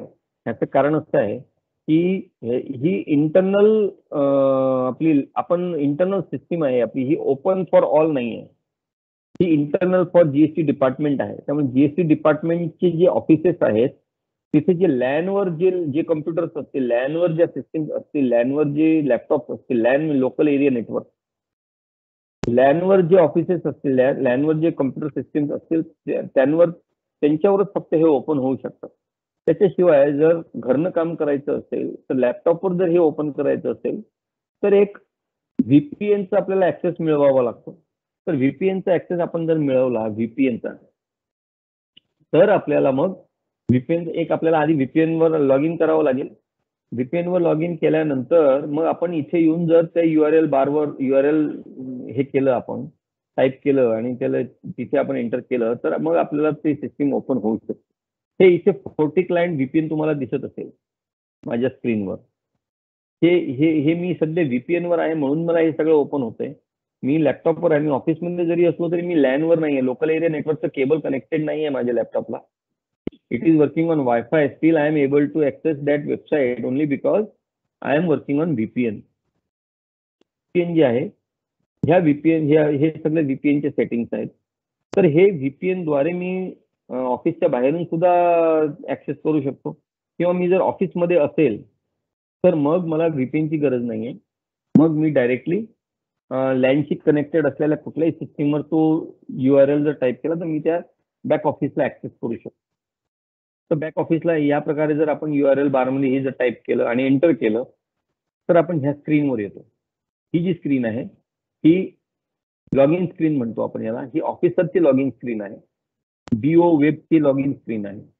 तर या लॉग इन स्क्रीनमध्ये आपण हे क्रेडेन्शियल्स, याला आपण क्रेडेन्शियल्स म्हणतो, लॉग इन क्रेडेन्शियल्स. तर हे त्याचं पासवर्ड, युजर ID पासवर्ड वगैरे टाकला आणि हा कॅप्चा जर केला, लॉग इनवर जर क्लिक केलं तर ही होम स्क्रीन आहे, हा होम पेज आहे. या होम पेजवर आपण येतो. इथं सतीश मदनलाल मुंदडा म्हणून ऑफिसर जो आहे त्याचं डेसिग्नेशन काय ते पण इथे दिसतंय आणि हे त्याचं BO सिस्टीमवर आपण आलेलो आहोत.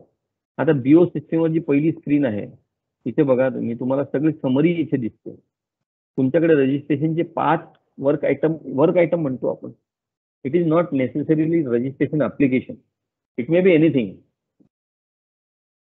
हे 5 वर्क आयटम रजिस्ट्रेशनचे पेंडिंग आहेत. रिफंडचे 11 वर्क आयटम पेंडिंग आहेत. DCR म्हणजे डिमांड अँड रिकव्हरीची जे हे आहेत, डिमांड अँड कलेक्शन रजिस्टरशी रिलेटेड त्याच्याकडे कुठलीही ट्रान्झॅक्शन पेंडिंग नाहीये. प्रॉसिक्युशन अँड कंपाऊंडिंगशी रिलेटेड कुठलीही ट्रान्झॅक्शन पेंडिंग नाही. रिकव्हरीची एक ट्रान्झॅक्शन त्याच्याकडे पेंडिंग आहे. एका टॅक्सपेअरची रिकव्हरी त्याच्याकडे करण्याची अजून पेंडिंग आहे. तसंच इथे तुम्ही बघत असाल तर हे अलर्ट्स आहेत आणि हे नोटिफिकेशन्स आहेत. अलर्ट्स केव्हा येतात? डायर सिच्युएशन असेल, काहीतरी अर्जन्सी असेल, काहीतरी कुठलं तरी ऍप्लिकेशन टाइमबार होत असेल, कुठल्या तरी ऍप्लिकेशन मध्ये काहीतरी अर्जन्सी असेल तर इथे अलर्ट येतात. अदरवाईज तुमच्याकडे कुठलीही नवीन ट्रान्झॅक्शन क्रिएट झाली असेल, नवीन काहीतरी ऍप्लिकेशन आलेलं असेल तर इथे ते नोटिफिकेशन मध्ये तुम्हाला येऊन ते हजर होतं. इथे LUT चे 91 ऍप्लिकेशन पेंडिंग आहेत. आणि जसं आपण फ्रंट ऑफिसला बघितलं होतं तसं इथे पण एक मेनू बार आहे, हा ब्लू कलर मध्ये.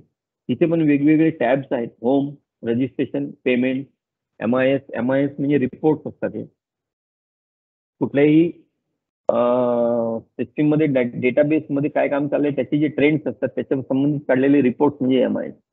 नंतर services, health, grievances, refund, statutory functions, EWA bill system आणि टॅक्सपेअर प्रोफाईल 360 डिग्री.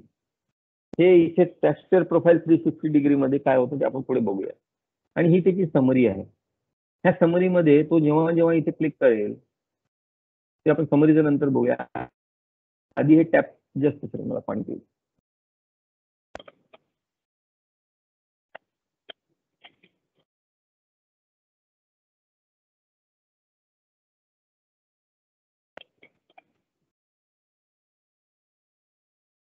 तर हा मेनू बार आहे.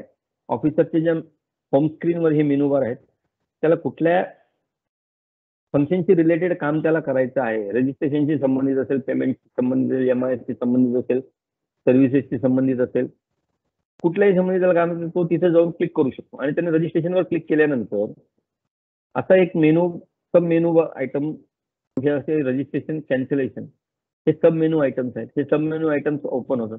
परत रजिस्ट्रेशनवर जर क्लिक केलं तर मग हे फंक्शन्स इथे खाली ओपन होतात. आता इकडे रजिस्ट्रेशन मध्ये तो काय काय करू शकतो तर सुओ मोटो रजिस्ट्रेशन आहे. सुओ मोटो रजिस्ट्रेशन म्हणजे काय की जर मी एखाद्या ठिकाणी गेलो, मला दिसतंय की याचं 50 लाख रुपयाचा टर्नओव्हर आहे, परंतु रजिस्ट्रेशनला ऍप्लिकेशन करत नाहीये. मी त्याच्याकडनं माहिती घेऊन मी सुओ मोटो रजिस्ट्रेशनचं एक ऍप्लिकेशन तयार करून त्याच्या नावाने त्याला एक टेम्पररी ID क्रिएट करून देऊ शकतो, ज्याच्यावर तो टॅक्स भरू शकतो आणि परत नंतर तो रजिस्ट्रेशन पण घेऊ शकतो. एखाद्या वेळेस गाडी पकडतात, ती गाडीमध्ये लाखोंचा माल असतो परंतु ते रजिस्ट्रेशन नसतं. मग तिथल्या तिथे त्याला एक सुओ मोटो रजिस्ट्रेशन ते एक क्रिएट करून त्याचा टेम्पररी ID क्रिएट करतात आणि त्याच्यावर मग त्याचा टॅक्स भरून घेतात. कारण की टॅक्स हा नावावर कधी भरला जात नाही. टॅक्स हा कधी पण कुठल्या तरी आयडीवर भरला जातो. तो आयडी म्हणजे GSTIN, goods and services tax identification number. तो जर नसेल तर मग टेम्पररी ID क्रिएट करून नंतर त्याला GSTIN ID मध्ये कन्वर्ट करतात. त्याच्याशिवाय अमेंडमेंटचं ऍप्लिकेशन मी तुम्हाला जसं सांगितलं, amendment of power fields and non power field. त्यानंतर रिस्टोअर रजिस्ट्रेशन म्हणजे काय, एखादं रजिस्ट्रेशन कॅन्सल केलं असेल तर त्याला नंतर त्याने अपील केलं, अपील त्याच्या बाजूने निकाल लागला असेल तर इथे तो ऑफिसर परत येऊन त्याचं रजिस्ट्रेशन चुकून कॅन्सल झालं किंवा कॅन्सल करण्याची जी प्रोसेस होती ती चुकलेली होती किंवा चुकीच्या प्रोव्हिजन नुसार ते कॅन्सल, म्हणून तो रिस्टोअर परत रजिस्ट्रेशन रिस्टोअर करू शकतो. अशा प्रकारे रजिस्ट्रेशनच्या अंडर तो एवढे फंक्शन्स आहेत त्याला ह्याच्यावर तो सगळ्यांवर काम करू शकतो. त्यानंतर पेमेंटशी संबंधित जेव्हा टॅबवर तो क्लिक करतो तेव्हा तिथे क्रिएट चालान.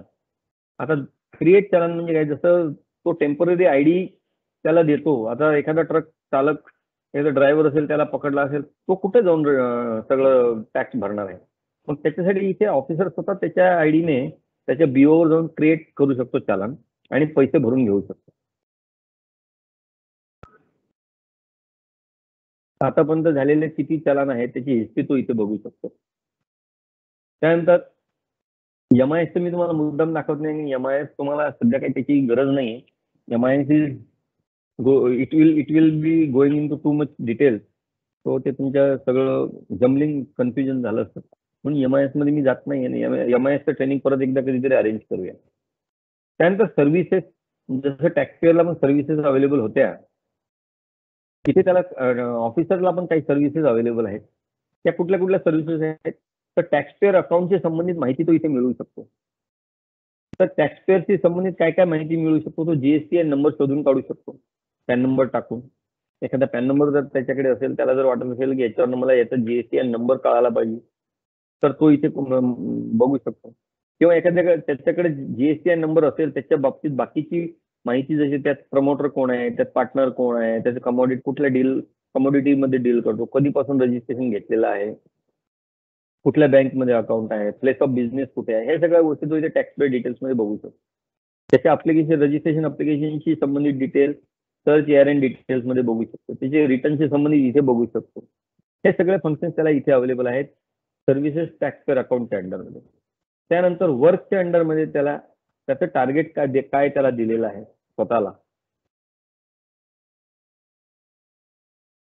त्याचं लिव्ह अप्लिकेशन, त्याला लिव्ह अप्लिकेशन करायचं असेल तो इथे जाऊन करू शकतो. त्यानंतर रिअसाइन वर्क आयटम रिअसाइन करणं म्हणजे काय, एखादं रजिस्ट्रेशन असतं त्याचं मॅपिंग चुकून झालेलं असतं, त्याचं पिनकोड त्याने चुकीचा टाकलेला असतो रजिस्ट्रेशन अप्लिकेशनमध्ये, ऍड्रेस असतो भंडाऱ्याचा आणि त्याने पिनकोड टाकलेला असतो मुंबईचा, मग आपल्या ऑफिसरकडे ते येऊन पडतात, मग आपल्या ऑफिसर त्याला रिअसाइन करतात भंडाऱ्याच्या ऑफिसरकडे. हे काम इथं केलं जातं. त्यानंतर रिफंडमध्ये तो 1B एंटर रिफंड प्रोसेस. आता हे 1B आता तुम्हाला याच्यावर काम करायचं नाहीये. 1B आधी असं होतं की एखाद्याचं रिफंड आपण जर रिजेक्ट केलं तर त्याची ती अमाऊंट आहे ती त्याची इलेक्ट्रॉनिक क्रेडिट लेजरमध्ये परत आपल्याला रिव्हर्स करावी लागायची. ते फंक्शन आहे. आता तुम्हाला त्याची गरज नाही, सगळं आता ऑटोमॅटिक होतं. त्यानंतर सगळ्यात महत्वाचं फंक्शन इथे आहे स्टॅट्युटरी फंक्शन.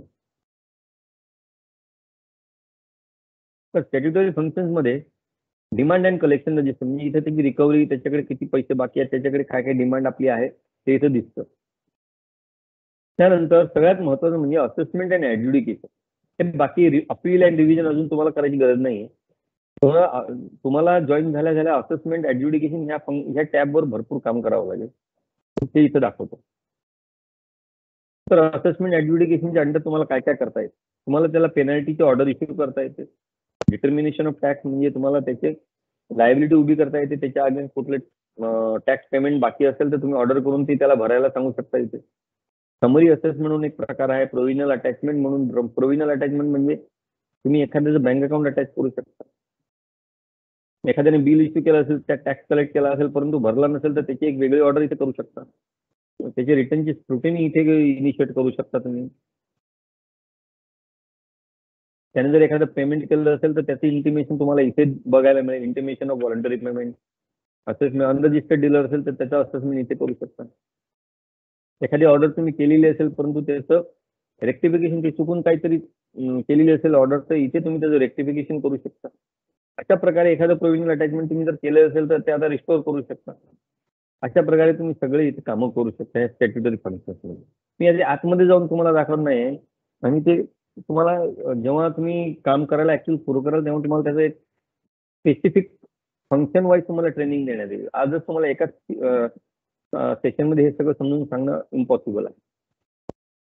त्यानंतर सगळ्यात इम्पॉर्टंट पार्ट म्हणजे 360 डिग्री व्ह्यू. आता 360 डिग्री व्ह्यू म्हणजे काय, 360 डिग्री म्हणजे पूर्ण सर्कल.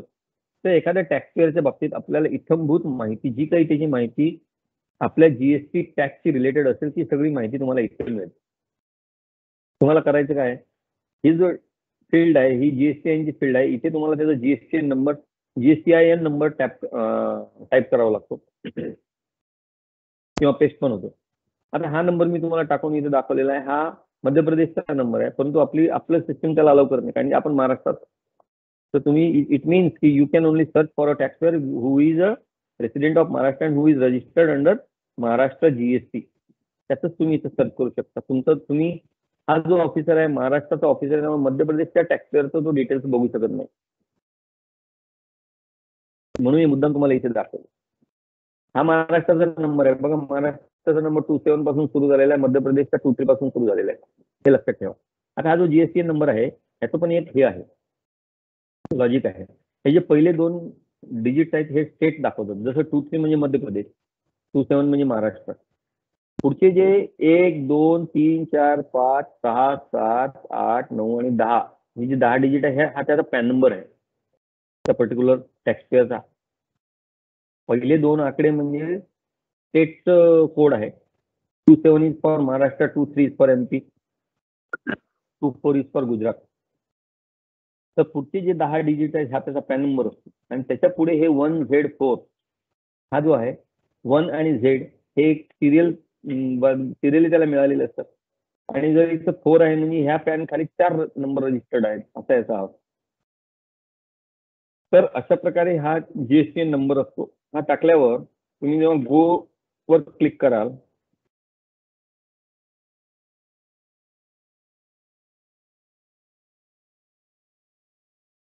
तर गो वर क्लिक केल्यानंतर ही स्क्रीन ओपन होते. ह्या स्क्रीनमध्ये तुम्हाला त्या टॅक्सपेअरची कुठल्या विषया संबंधित माहिती तुम्हाला हवी आहे ते तुम्हाला इथे ठरवायचं. रजिस्ट्रेशनशी संबंधित असेल, रिटर्नशी संबंधित. रजिस्ट्रेशनशी संबंधित तुम्ही काय बघू शकता, त्याचं रजिस्ट्रेशनचं अप्लिकेशन बघू शकता. त्याने आजपर्यंत जेवढ्या अमेंडमेंट केल्या तेवढं सगळं बघू शकता. त्याने आजपर्यंत जेवढ्या वापरलेल्या बँक्स आहेत ते सगळं बघू शकता. त्याने 4 वेळा जर त्याचा ऍड्रेस चेंज केलेला असेल तर ते इथे तुम्हाला 4ही ऍड्रेस मिळतील बघायला. रिटर्नच्या अंडरमध्ये त्याने आजपर्यंत तुम्हाला फाईल केलेले सगळे रिटर्न्स तुम्ही इथे बघू शकता, डाउनलोड करू शकता. ई-वे बिलशी संबंधित माहिती इथे तुम्हाला मिळू शकते. रिफंड आजपर्यंत त्याने किती रिफंड अप्लिकेशन फाईल केले, त्याला किती रिफंड मिळालेला आहे, किती रिफंड शिल्लक आहे, किती अप्लिकेशन प्रोसेसिंगमध्ये पेंडिंग आहे हे इथे दिसू शकतं. एन्फोर्समेंट म्हणजे त्याच्यावर कुठे रेड झाली आहे का, आपली इन्व्हेस्टिगेशनची रेड झाली आहे का हे इथे बघू शकता. कुठलं त्याचं असेसमेंट झालेलं आहे का, असेसमेंट ऑर्डर जर इश्यू झाले असतील किंवा नोटिसेस इश्यू झाले असतील तर त्याची डिटेल्स तुम्हाला इथे मिळतील. ह्याशिवाय तुम्हाला इथे त्याची जी समरी आहे, आता ही त्याची पर्चेसेसची समरी इथे मिळते. त्याचं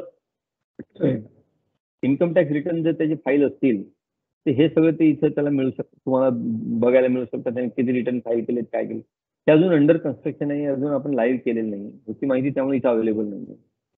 हा त्याचा प्रोफाईल आहे, एक जनरल प्रोफाईल जो असतो त्याचा जीएसटीआय नंबर हा आहे, त्याचा ट्रेड नेम हे आहे, त्याचं लिगल नेम हे आहे. आता लिगल नेम आणि ट्रेड नेम मध्ये काय फरक आहे, तर लिगल नेम म्हणजे पॅन नंबर व ज्या नावाने दिलेला असतो तो ते त्याचं लिगल नेम.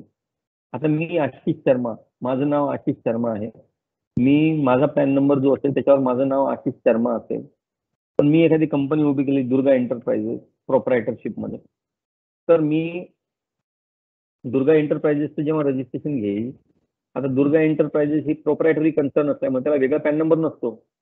त्याच्यामुळे तिथे माझा प्रोप्रायटरचाच पॅन नंबर द्यावा लागतो. आता प्रोप्रायटरचा पॅन नंबरवर तर नाव आहे आशिष शर्मा. आता आशिष शर्माच्या नावाने एंटरप्राइजेस ओपन तर करू शकत नाही. मला नाव ठेवायचे Durga enterprises. Then Durga enterprises will be my trade name and Ashish Sharma will be my legal name. अशा प्रकारे हे करू शकतो. पार्टनरशिप फर्मला, प्रायव्हेट लिमिटेड कंपनीला, पब्लिक लिमिटेड कंपनीला हे वेगळे पॅन नंबर घ्यावे लागतात.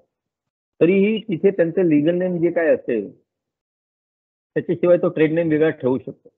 एखादी पब्लिक लिमिटेड, एखादी प्रायव्हेट लिमिटेड कंपनी असेल, त्याचं नाव एबीसीडी लिमिटेड असेल, एबीसीडी प्रायव्हेट लिमिटेड असेल, त्याने 4 वेगवेगळे बिझनेसेस उभे केले असतील. एकाचं नाव गुडलक एंटरप्राइजेस, एकाचं नाव बॅडलक एंटरप्राइजेस, एकाचं नाव आणखी काय, असे प्रकारे त्याचे ट्रेड नेम तो ठेवू शकतो.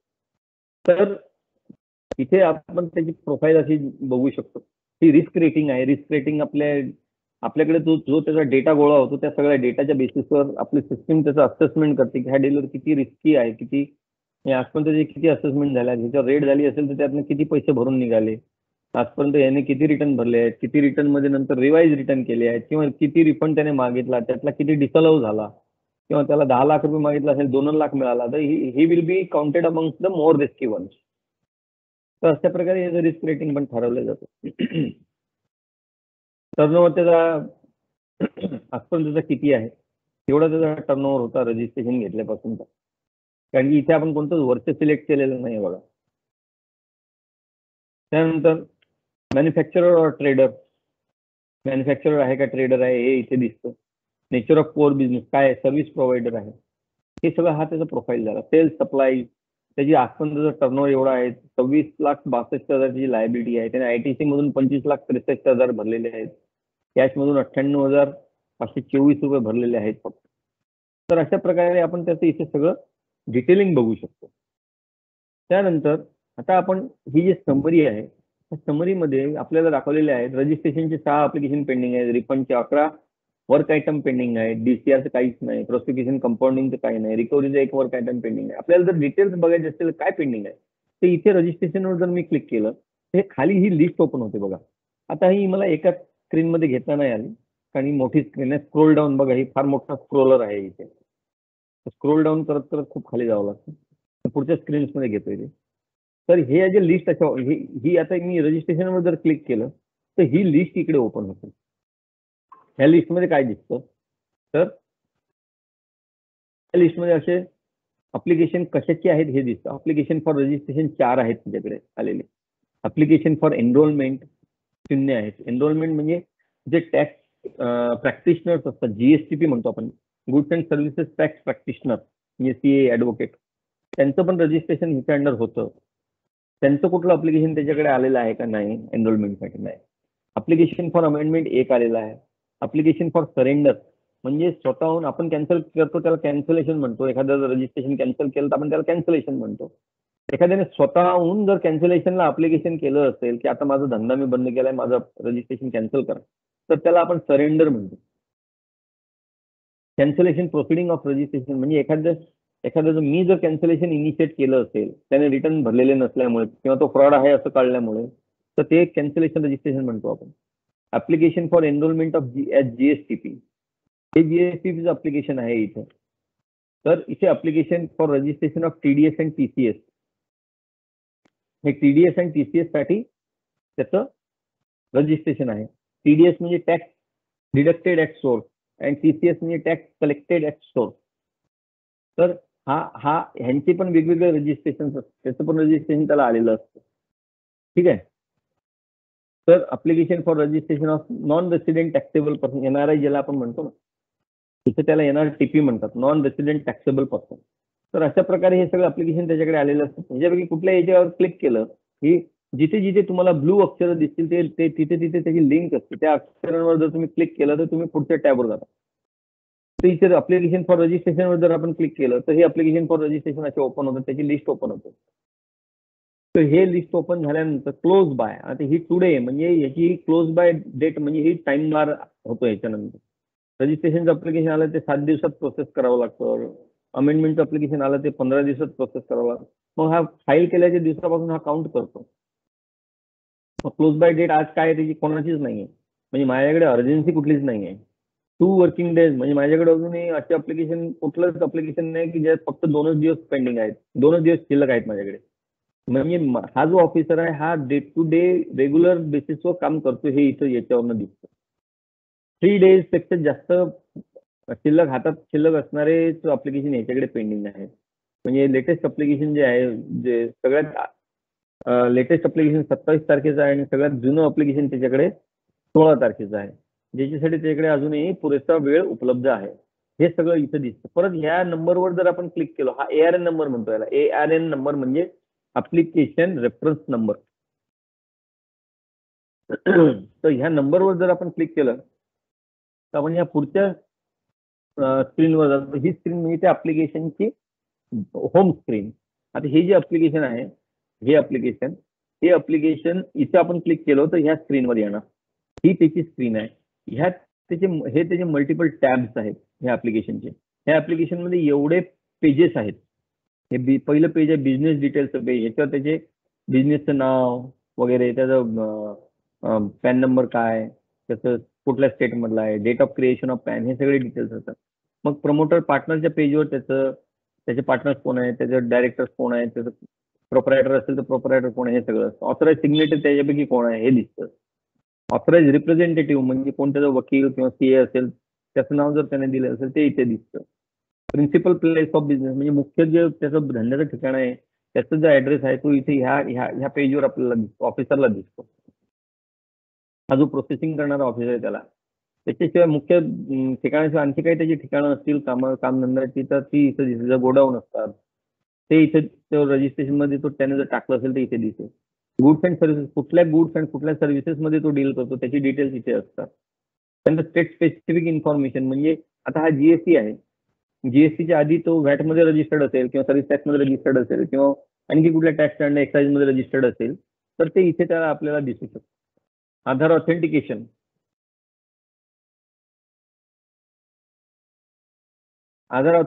त्याचं आधार जे आहे त्या ऑथेंटिकेशनचं नवीन एक मेकॅनिझम आलेलं आहे, ते इथे आपल्याला व्हेरीफाय करता येतं. शेवटी व्हेरिफिकेशनचं पेज आहे आणि हे रिमार्क्स.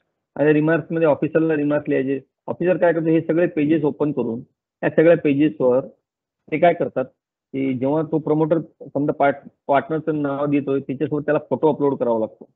मग तो बघतो, मग ऑथराइज सिग्नेटरी सोबत फोटो अपलोड करावा लागतो. त्यानंतर प्रिन्सिपल प्लेस ऑफ बिझनेस साठी भरपूर डॉक्युमेंट द्यावे लागतात. त्याने ऍड्रेस दिलेला असेल तर त्याचे ऍड्रेसचा जो ऍड्रेसचं जे ठिकाण आहे ते त्याचं लीज आहे का स्वतःचं ओन आहे का त्याने रेंटवर घेतलंय आणि ते कसं घेतलंय, कोणाच्या नावाने त्याने एनओसी घेऊन केलेला आहे, हे सगळे डॉक्युमेंट त्याला तिथं जोडावे लागतात.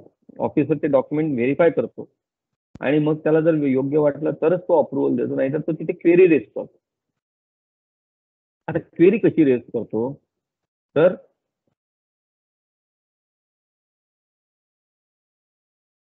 आता हे प्रिन्सिपल प्लेस ऑफ बिझनेस आहे, ह्याच्यात त्याला कुठे ऍड्रेस संबंधित कुठेतरी त्याला क्वेरी रेज करायची असेल तर तो काय करतो, हे एक इथे जर डेस्कटॉपचा आयकॉन सारखं दिलेलं आहे इथे तो क्लिक करतो. इथे क्लिक केल्यावर ही अशी एक फील्ड ओपन होते. ह्या फील्डमध्ये तो त्याचं क्वेरी लिहू शकतो.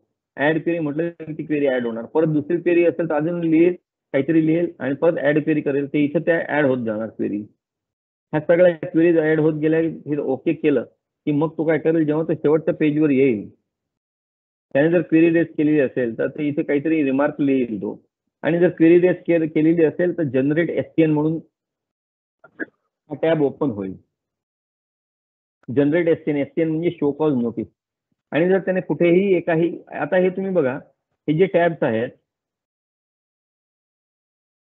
हे जेवढे टॅब्स आहेत ह्या सगळ्या टॅबमध्ये तो कुठे ना कुठे एखादी क्वेरी रेज करू शकतो. ह्या सगळ्या टॅबमध्ये कुठेही एका ठिकाणी जरी त्याने क्वेरी रेज केलेली असेल तरी इथे फक्त शो कॉज नोटीसच बटन ऍक्टिव्हेट होणार, अप्रूव्हचं बटन डिऍक्टिव्हेट होणार. आणि जर त्याने हे सगळे जे टॅब्स आहेत ह्या सगळ्या टॅब्समध्ये कुठेही त्याने क्वेरी रेज केलेली नसेल तर मग ह्या शेवटच्या पेजवर इथे फक्त अप्रूव्हचं बटनच ऍक्टिव्हेट होणार आणि जनरेट एसटीएनचं बटन ऍक्टिव्हेट होणार नाही. एवढी सगळी काळजी यांनी घेतलेली आहे.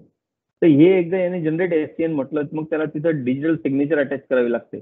त्याने डिजिटल सिग्नेचर अटॅच केली मग ते अप्लिकेशन जे आहे ते त्या ऑफिस तो जो टॅक्सपेअर आहे त्याला, आता त्याने शो कॉज नोटीस जर जनरेट केलेली असेल तर त्याला, हे बघा मी तुम्हाला इथे दाखवलं होतं ना,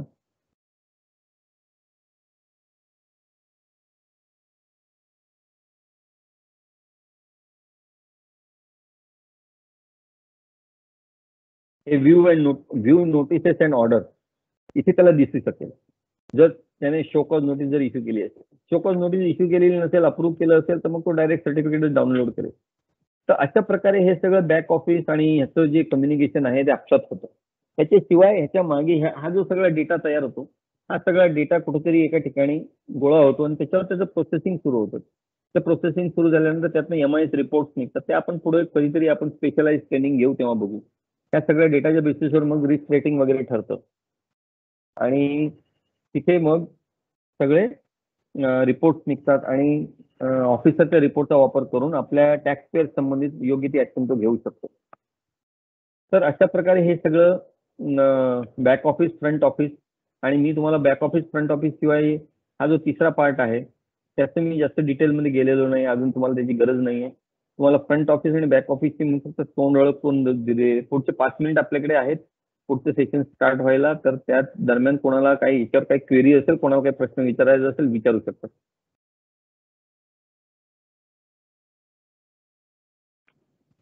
कोणाला काही समजलं नसेल, लगेच काही ताबडतोब काही विचारायचं असेल तर विचारू शकता.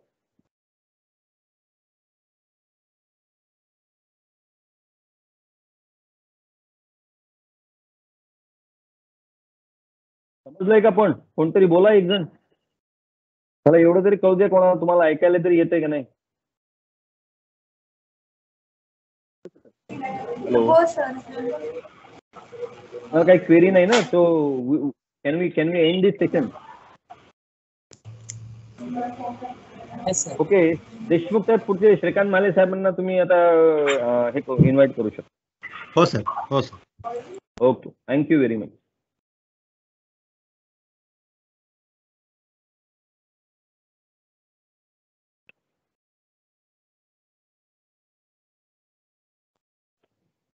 एक 5 मिनिटं ब्रेक घेऊ आपण, मग आपण पुढचं सेशन स्टार्ट करू. हो चालेल सर. Okay sir